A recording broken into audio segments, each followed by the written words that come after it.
नमस्कार साथियों, आप सभी का स्वागत है। तो भाई लोग, जैसे कि आप सब अभी जो लाइन अटेंडेंट की पोस्ट आई हुई है, सब लोग लाइन अटेंडेंट बनेंगे।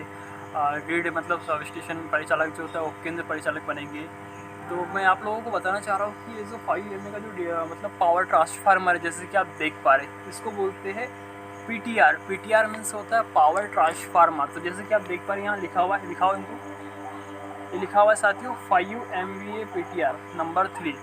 तो ये 5 MVA का PTR है। मतलब कि साथियों, ये मैं आपसे मतलब कई बार क्वेश्चन आ जाता है कि जो 5 MA का PTR है वो कितने किलोवाट तक सप्लाई हमको दे सकता है। ठीक है, तो जनरली हम लोग जब टेक्निकली इसमें देखा जाए तो 0.8 का क्या लेते हैं, पावर फैक्टर हम लोग लेते हैं, है ना। तो साथियों, ये जो ट्रांसफार्मर है, जैसे कि भी ऑन लोड कंडीशन पे, जैसे कि आपको भी आवाज़ भी आ रहा होगा, है ना। तो साथियों, आपको मैं बताना चाहूँ कि ये 4000 किलोवाट का सप्लाई को ये वहन कर सकता है ना।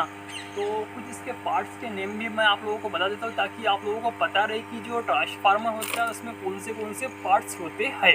तो इधर आप पास में हुई थोड़ा दिखाएंगे। तो ये जैसे कि आप देख पा रहे हैं, इसको रेडिएटर्स बोलते हैं, है ना। तो इसके अंदर में मतलब ऑयल भरा हुआ रहता है, और ये जैसे कि आप देख पा रहे हैं, ये इसका मेन टैंक है। तो इसके अंदर में भी साथियों क्या भरा हुआ रहता है, ऑयल भरा हुआ रहता है। तो एग्जाम में कई बार क्वेश्चन आता है कि जो इसमें ऑयल होता है वो कौन सा भरा होता है साथियों, उसको बोलते हैं नेफा ऑयल या फिर उसको बोलते हैं ट्रांसफार्मर ऑयल।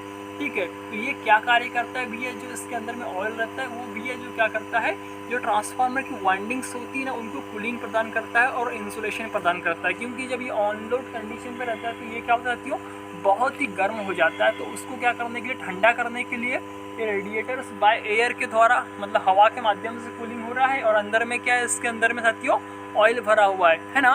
तो वो सर्कुलेट होते रहता है, तो इसकी जो वाइंडिंग्स है क्या होती है साथियों, ठंडी होती रहती है, ताकि वह अगर ज़्यादा गर्म हो जाएंगी तो जल जाएगी। तो ऑयल का क्या काम है साथियों, दो कार्य होते हैं, इसके अंदर की गर्मी मतलब उष्मा को बाहर निकालना, और दूसरा काम है साथियों इंसुलेशन प्रदान करना किसको, इसकी वाइंडिंग को। ठीक है, तो ठीक है, आप देख पा रहे साथियों, है ना। तो इसमें ये जैसे कि आप ये देख पा रहे हैं, ये इसको बोलते हैं सिलिका जेल। सिलिका जेल का मीन्स क्या होता है, ये जैसे कि ट्रांसफार्मर का ये श्वास यंत्र है। मतलब कि ट्रांसफार्मर इससे क्या करता है, श्वास लेता है। ठीक है, तो जो वायुमंडल में, एटमॉस्फेयर में जितनी भी साथियों नमी होती है ना, तो वो उसको क्या करेगा, ये सोख लेगा। मतलब जो इसके अंदर से जो वायु जाएंगी तो ये क्या करेगा, ड्राई एयर मतलब जो शुष्क हवा होती है उसको ही अंदर में जाने देता है। ठीक है, तो इसमें इसके अंदर में साथियों सिलिका जेल भरा हुआ होता है, जो ये ब्रीदर होता है। ठीक है, उसके ऊपर में जैसे कि आप देख पा रहे हैं कंजर्वेटर टैंक लगा हुआ है साथियों, वो देखिए कंजर्वेटर टैंक लगा हुआ है। ठीक है, तो कंजर्वेटर टैंक में भी क्या होता है साथियों, ऑयल भरा होता है। 3/4 भाग तक इसमें क्या होता है, ऑयल भरा हुआ होता है ना। ठीक है, तो ये देखिएगा साथियों, यहाँ पे जो इसका न्यूट्रल है, इसको ग्राउंडिंग करके हुआ है, जैसे कि आप देख पा रहे हैं। तो ट्रांसफार्मर में अर्थिंग भी की जाती है। तो ये देखिए, इसकी जो बॉडी है साथियों, बॉडी को हम लोगों ने अर्थ प्लेट के माध्यम से क्या किया है, अर्थ किया हुआ है, और जो इसका न्यूट्रल है उसको क्या किया हुआ है साथियों, ग्राउंडिंग किया हुआ है। तो ये देखिए अर्थ फिट इधर में बना हुआ है, ये देख पा रहे हैं आप, चारों के चारों साइड में देखिए अर्थ फिट डिंगिंग बोलते हैं इसका, अर्थ फिट यहाँ पे देखिए बना हुआ है साथियों, है ना। तो ये चारों कोने पे चारों पाइप लगी हुई है, और ये न्यूट्रल का वायर, इसको हमने क्या किया हुआ, ग्राउंडिंग किया हुआ है। ठीक है, तो साथियों, और आपको इससे रिलेटेड कुछ भी क्वेश्चन अगर आते हैं, मतलब आपको मतलब मन में उठते हैं, तो आप प्लीज़ बेहिचक इसको पूछिएगा, मैं आपको बताते रहता हूँ। ठीक है, तो देखिए साथियों, इसमें पार्ट्स में अंदर में मेनली इसका जो मेन पार्ट होता है वाइंडिंग होती है। ठीक है, वो अंदर में साथियों केक्स बनी हुई रहती है, वाइंडिंग मतलब कि एल्यूमिनियम की भी रहती है, और क्या होता है साथियों, कॉपर की भी रहती है। ठीक है, और साथियों जनरली इसके क्वेश्चन आता है कि एग्जाम में कि जो ट्रांसफार्मर की रेटिंग होती है वो काय में होती है। तो ट्रांसफार्मर की जो रेटिंग होती है वो KVA में होती है। KVA मतलब होता है किलो वोल्ट एम्पियर। अगर आप उससे बढ़ा जाएंगे तो MVA हो जाता है, मेगा वोल्ट एम्पियर।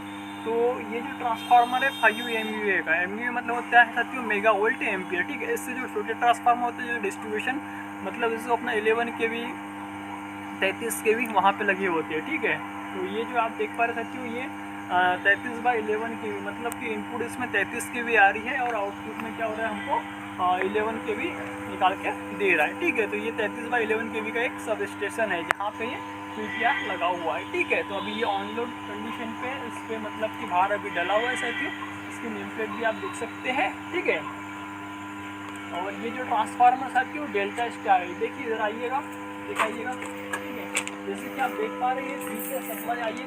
3 फेस मतलब कि ये 33 kV की सप्लाई है इधर से जो आई हुई है, ठीक है। और उसके बाद में आउटपुट में जैसे कि आप देख पा रहे हैं, इधर में देखिएगा, देखिए साथियों ये 3 फेस निकले, ये इधर में अपने VCB में चले गए और एक तार जो न्यूट्रल का यहाँ पे देख पा रहे हैं, इसको हमने क्या किया, ग्राउंडिंग किया हुआ है, ठीक है।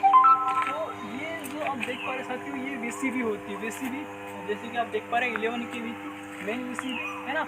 VCB का मतलब होता है वैक्यूम सर्किट ब्रेकर। फिर उसके बाद में साथियों जैसे कि आप देख पा रहे हैं यहाँ पे CT एंड PT लगा हुआ है ना। ये CT PT से लगती हुई है, फिर ये वहाँ से बाहर जो फीडर्स होते हैं हमारे, फीडर के थ्रू हम क्या करते हैं, सप्लाई को 11 kV को आउट यहाँ से कर देते हैं। तो अगर वीडियो अच्छा लगा हो साथियों, और इसी प्रकार की अगर आप मतलब टेक्निकल जानकारी जानते रहे, मतलब आपको चाहिए, तो प्लीज़ इस वीडियो को लाइक कर दे और मेरे मतलब कि चैनल को भी सब्सक्राइब कर दे। तो दोस्तों आप सबको मेरा प्यार बड़ा धन्यवाद। मिलते हैं फिर नेक्स्ट वीडियो में, लाइक कर दे।